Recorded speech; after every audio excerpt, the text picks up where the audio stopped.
कांग्रेस को मोदी सरकार के हर फैसले से तकलीफ होने लगती है। नागरिकता संशोधन कानून और एनआरसी के खिलाफ विरोध प्रदर्शन कर रही कांग्रेस को अब चीफ ऑफ डिफेंस स्टाफ से भी परेशानी होने लगी है। मोदी विरोध में अंधे कांग्रेस के नेताओं के लिए सरकार का विरोध करना ही राजनीति करने का एकमात्र तरीका बच गया है। सीडीएस का विरोध करने की वजह को जानने के लिए देखिए ये रिपोर्ट।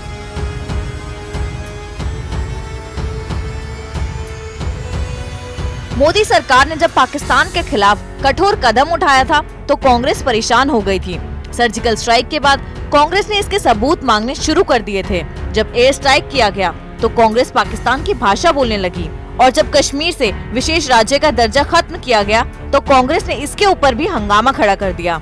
यहाँ तक कि कांग्रेस के उठाए गए सवालों का इस्तेमाल पाकिस्तान के प्रधानमंत्री इमरान खान करते हैं। कांग्रेस के इन पैतरों का खामियाजा उसे चुनाव में भुगतना पड़ा और देश के ऊपर सबसे ज्यादा समय तक शासन करने वाली पार्टी की औकात क्षेत्रीय दल जैसी हो गई।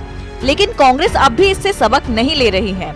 मोदी सरकार के विरोध में अंधे कांग्रेस के नेता सरकार के कुछ ऐसे फैसलों का भी विरोध करने लगते हैं जिसका पूरा देश स्वागत करता है। कुछ इसी तरह का काम कांग्रेस ने चीफ ऑफ डिफेंस स्टाफ की नियुक्ति को लेकर किया है। कांग्रेस ने जनरल बिपिन रावत को चीफ ऑफ डिफेंस स्टाफ नियुक्त किए जाने पर कई सवाल उठाए हैं।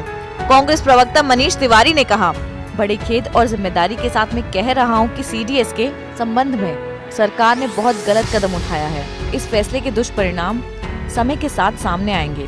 सीडीएस की नियुक्ति में कठिनाइयों और अस्पष्टताओं से क्यों है। उन्होंने आगे कहा कि रक्षा मंत्री के प्रधान सैन्य सलाहकार की नियुक्ति की गई है। अब तीनों सेनाओं के प्रमुखों के ओर से सरकार को दिए जाने वाले सैन्य सुझावों पर क्या असर होगा।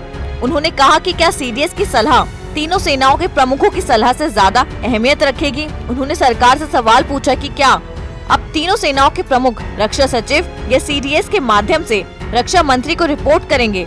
दरअसल कांग्रेस के नेता मनीष तिवारी के सवाल बड़े ही बचकाने तरह के हैं। सीडीएस की नियुक्ति का मतलब ये नहीं है कि तीनों सेनाओं के प्रमुख अपना सुझाव सरकार को नहीं दे सकते हैं या फिर उन्हें रक्षा मंत्री के सामने कोई भी बात रखने के लिए सीडीएस की जरूरत होगी। चीफ ऑफ डिफेंस स्टाफ के पद के लिए बहुत पहले से ही बात चल रही थी और कांग्रेस के समय में भी इसके ऊपर चर्चा की गई थी। कई रिपोर्ट में इस पद को बनाए जाने का समर्थन किया गया है। लेकिन जब मोदी सरकार ने ये फैसला ले लिया है तो कांग्रेस के पेट में दर्द हो गया है।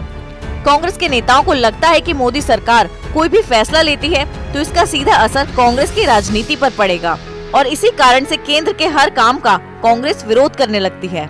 विरोध करना मानो कांग्रेस की आदत हो गई है। मोदी सरकार के किसी भी फैसले पर बिना सोचे समझे कांग्रेस के नेता सवाल उठाने लगते हैं। यही वजह है कि कांग्रेस की स्थिति आज दो कौड़ी की हो गई है और चुनाव में उसे इसका खामियाजा भुगतना पड़ता है। ऐसे ही खबरों को देखने के लिए देखते रहिए कैपिटल टीवी।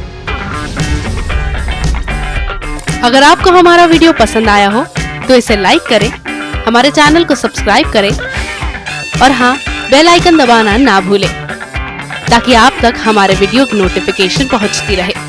आप अपना सुझाव हमें कमेंट बॉक्स में दे सकते हैं। हमारे साथ जुड़ने के लिए शुक्रिया।